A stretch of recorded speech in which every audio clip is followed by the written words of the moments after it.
Random Rockers for what seems to be... Sorry, I thought I still had the fan on the whole time with this one. Anyway, what up again? I had, as of yesterday, I'd seen Incredibles 2. And the real question is, it's been like 14 years, I think, since the last film had come out. We've waited that long for it. And was it worth the wait? Yes and no. Yes, more so because as a sequel to a film like that, they were able to capture and do some things a little bit more better than the last one. The only thing that is really the true nitpicky gripe of this entire film, if you're not getting into philosophy stuff, if you've seen Spectrum Pulse's video, if you want to get into that, watch that if you want to. But my video will always, as most videos to some extent, will be surface level, maybe bordering into some other deeper stuff as much as I can, and with while remaining surface level. And then with this, I'm not going to spoil too much. The villain, there's not much to him. I enjoyed what we got out of the Screenslaver, but I definitely enjoyed Syndrome way more as a villain, and the connection that had to Mr. Incredible. Spoilers for that movie, not so much for 2.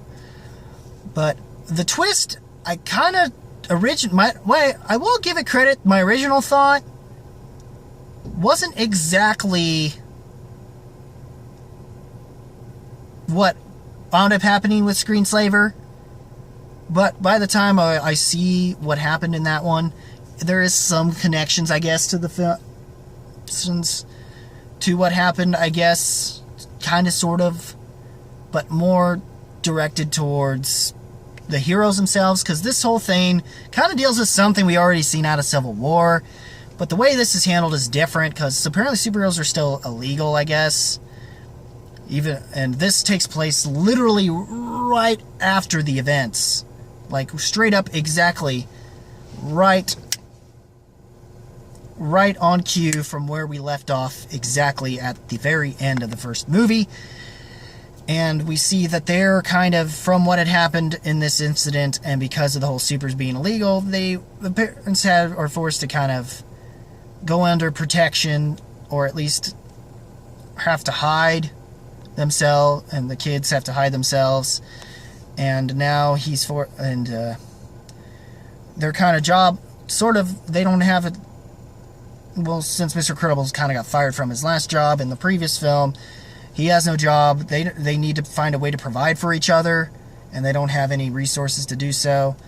And then from the incident that had happened earlier in the movie, that came right off of leaving off from what the first film did. Shame we don't see that character much anymore. It's kind of was throwaway, that villain. Don't know if he's going to come back in the next film, if they do an Incredibles 3, which it seems they might from the way this ended. But if they really do, I'm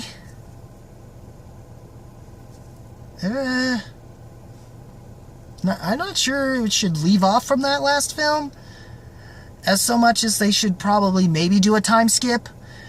But that's neither here nor there with that. I do like Elastigirl. They decided to have her. It's more her film for the most part. But believe it or not, a lot of people say the parts with her and her doing her superhero thing that she has to do to basically, because she winds up, her, Frozone, and Mr. Incredible meet with this guy to basically, as the trailers indicate, that we meet this character, this tycoon guy, who's voiced by Brian Odenkirk of Breaking Bad and Better Call Saul fame. And of course, the same voice actors, Holly Hunter, the dude who played in Coach. For any of you 90s kids who even know what that series was, if even worth remembering, I don't know. I played Mr. Incredible. I definitely, of the things in this film, that definitely is kind of both works as being, that is kind of cute, and it's still sort of in places, and at times kind of like, when you get older, kid, you're going to be a problem child. That's going to be a problem once you're a teenager, and your brother and sister are going to have to definitely do a lot more to take you on. Oh boy.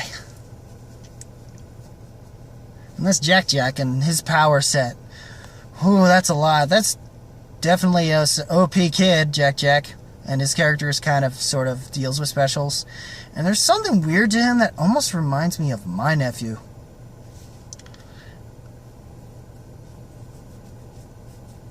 And the way that my nieces are, even though, granted, and I'm almost understandable with the whole Violet trying to deal with her, she's not for the heroes right now because of the whole incident of what had happened earlier in that film. In this film, that I'm not going to try to spoil, it's better you see it, but it's, you kind of understand. There's not really much to Dash in this film. He just kind of comes off the middle child at this point. He had a little more depth to him in the last film, and you're just kind of going off of what you got off of that film leading into this one. Same kind of for Violet, but at least she gets more time to shine in this. And Dash is just kind of going off the heels of what Mr. Incredible's dealing with, and it's mostly just him, Incredible, just doing the Mr. Mom thing, trying to take care of the kids while she's out trying to do what they can to help make a better future for him and other people who are other superpowered people, to allow them to be able to legally be able to make that kind of their job, I guess. Legally, you know? And it turns out that the people that were involved in this and the hacker chick, but you see something. I mean, you like her character, but there is a point where you kind of see things coming with her and whatnot that I'm not going to spoil either. But, yeah, there is that. But Mr. Incredible's journey and the whole thing with Jack Jack was kind of interesting. Him trying to balance out and deal with what's happened with some of his mistakes, including, and, it's definitely, I like that dynamic, and it definitely brings out a more heartfelt thing, and the family dynamic of this thing, and once again, proving that through this series, despite what some people are saying about this film, and what I don't understand is I liked this film a lot, and I'm reminded and to the extent of being reminded how great the first film was.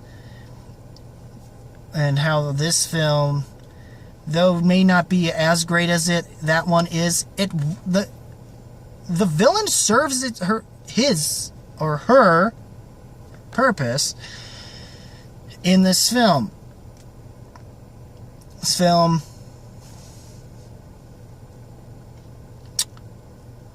And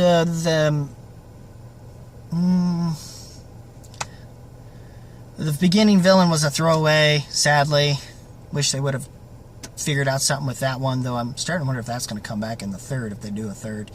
It's nice to see Brad Bird Evan come back as well, and when I went into theater to see it, they kind of have an opening where they basically do a statement saying it was well worth the wait. Also, the opening, like most Pixar films, there's an opening little thing, and you get this weird, like, Asian thing that kind of starts off kind of weird, involving a dumpling, and it turns out this dumpling is really an analogy thing to this relationship this mother has with her son and all that stuff. It's actually kind of cute and kind of endearing, like most Pixar's little shorts. I don't know if it was definitely awesome. I don't know how, given Incredibles might wind up going to Asia, certain Asian countries, I'm not entirely sure how everyone in that continent is going to take this short or not, but I didn't think it was offensive. But for some reason, I feel like they might, for some reason. But I hope not.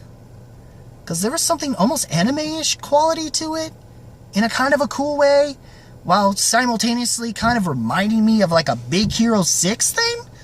So that was kind of cool. It was kind of cool with the dumpling thing, and the way they kind of ended that whole thing was kind of like, what?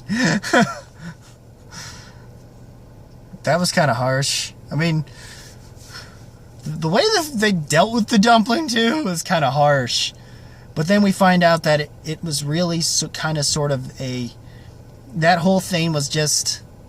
With that dumpling... Was honestly just kind of a part of her psyche.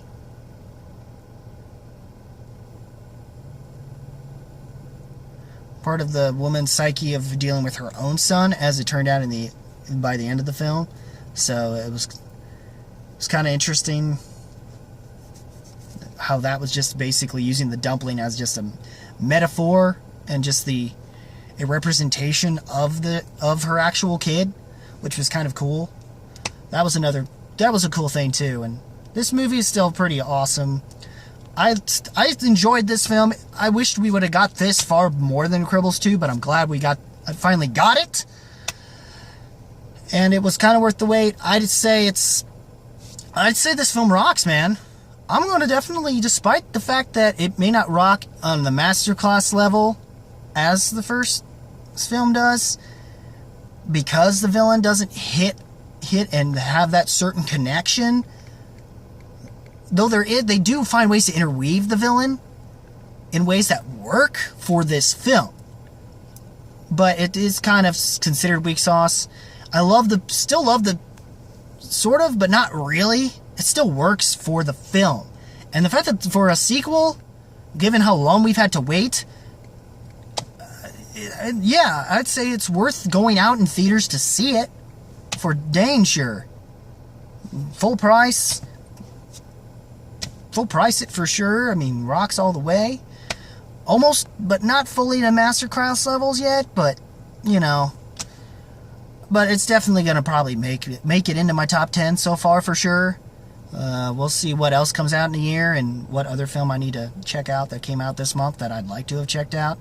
But it's kind of harder to find for me in my area, because I'd have to go out of state to see it, or drive about an hour and a half, and maybe 15 and a half, or 15 or to 30 minutes just to see it.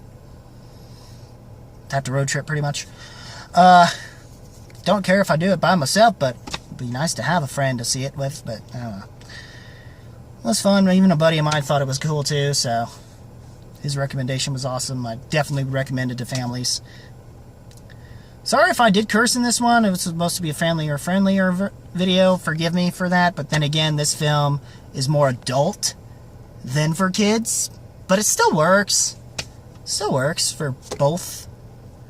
And that's all I really have to say. Incredible's nice. Elastigirl was definitely had a lot more going on. I definitely liked something I will say that the trailers didn't really show, and that's the other superpowered heroes that were involved that I didn't see coming. And we get to see these characters and get some small development in a very X-Men kind of way, where they're kind of supporting cast, but but with the power settings and stuff they have are kind of cool.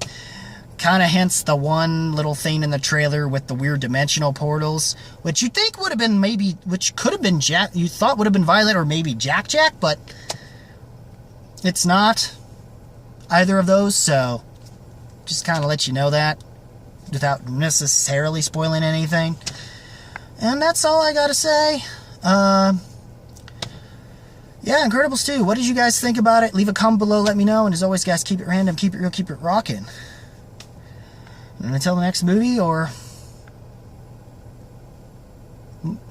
album review or whatever else I decide to have planned, maybe a little teaser of what I may be doing with my band, or at least what we've been kind of working on. Don't know. I mean, it's not an original thing, though. I may just show you what we've been working on for our set lists. I was wanting to surprise y'all about that, but whatever with that, so, oh well. Take care, y'all. Have a good weekend. Well, good rest of the week. Good weekend as well, given kind of pre-4th of July. Never know what happens with that. Peace.